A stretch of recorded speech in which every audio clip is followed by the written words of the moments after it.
your advice to anyone watching our program right now who might be business owners and they want to start to learn more about the AEC or to understand it more? What would be your advice to them? The first thing is you have to change your mindset that we are not competing each other, but we can work together. And then the important thing is that we have to trust each other, that we can work together and that we can unify for the benefit of all. It is not only for the benefit of the country itself, but for the benefit of the other countries in ASEAN. And we are talking about ASEAN, it means we are talking about all. But benefiting not only that country or that particular company, but benefiting everybody.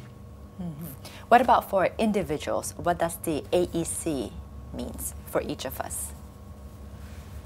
Most of the ASEAN people of the ASEAN countries historically was under the colonialism of other countries, except your country. And it gives still the impact of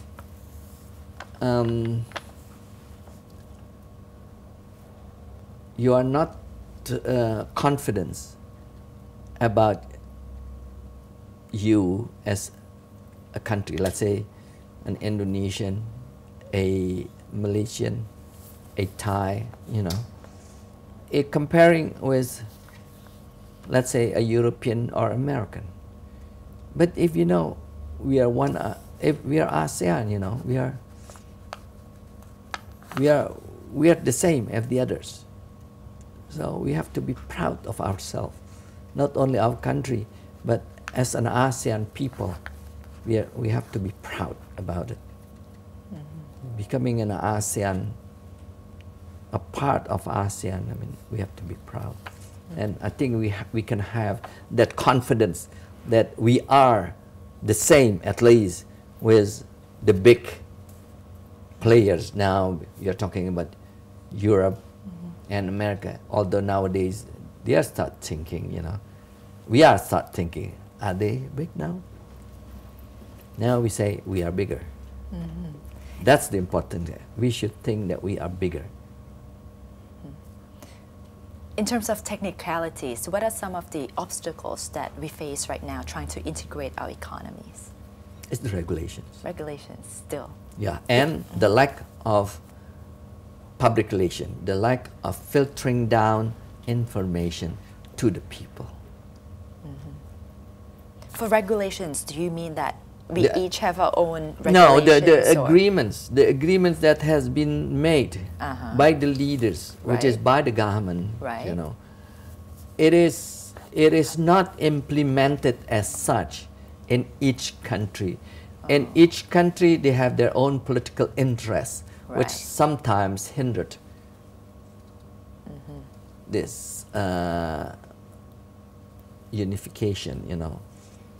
Sometimes to ratify, you know, like the ASEAN Charter, it took more than a year before each country ratified that charter, so you know. And it will happen.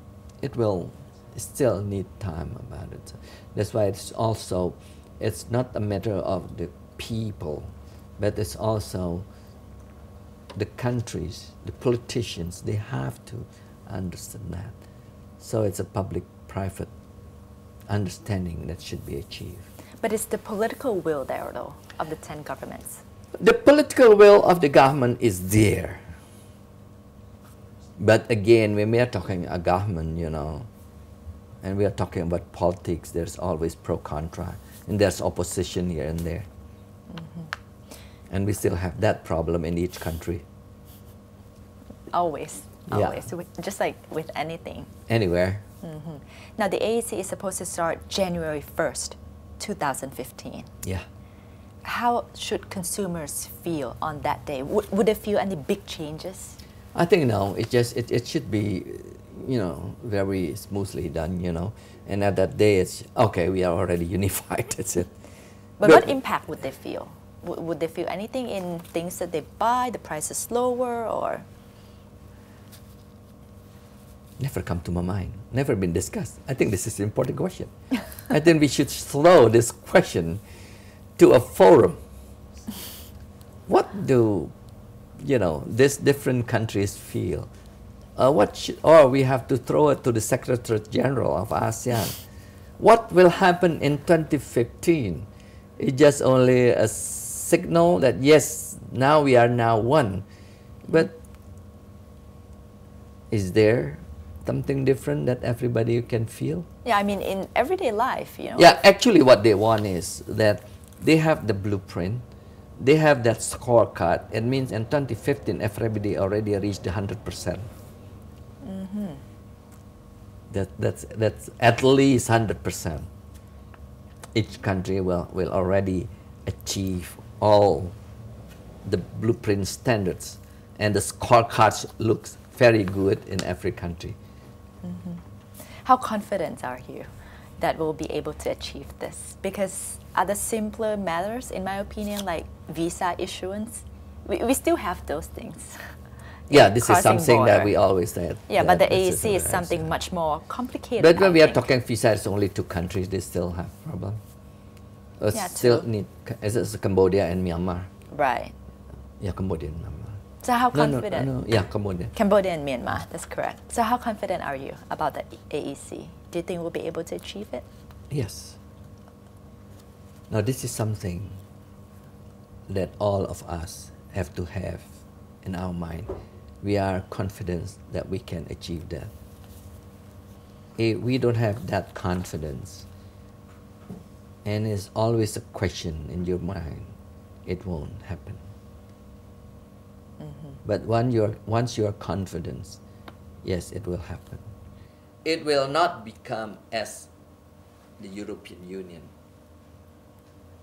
but we can have that, because it's still far away, like the European Union, like we don't have one parliament, we don't have one single currency. This will happen, but that we have to have the confidence that we achieve a unified ASEAN. That's very important.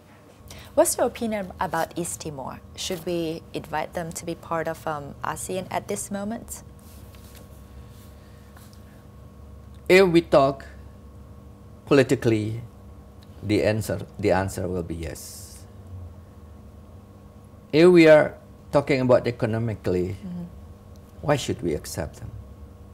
We still have to assist and to develop Cambodia, Laos, and Myanmar. So one more. Why should we ask more? To achieve, to develop the 3, it has been more than 40 years. It's not easy. We know Myanmar has problems. But I think personally it's not a problem of Myanmar. It's because other big power make Myanmar become that, which maybe the American doesn't agree with me. But I think, why do we need to bring again somebody who we have to develop? Maybe I have to say I'm a little bit biased because of the Timor-Indonesia problem. But if we want to think positively, it's just a small country. Why don't we just accept them? Yes. If we just think that way, because they are a part of, in the ASEAN region, why don't we accept them? But then the next question, how about if Papua New Guinea wants to be a member?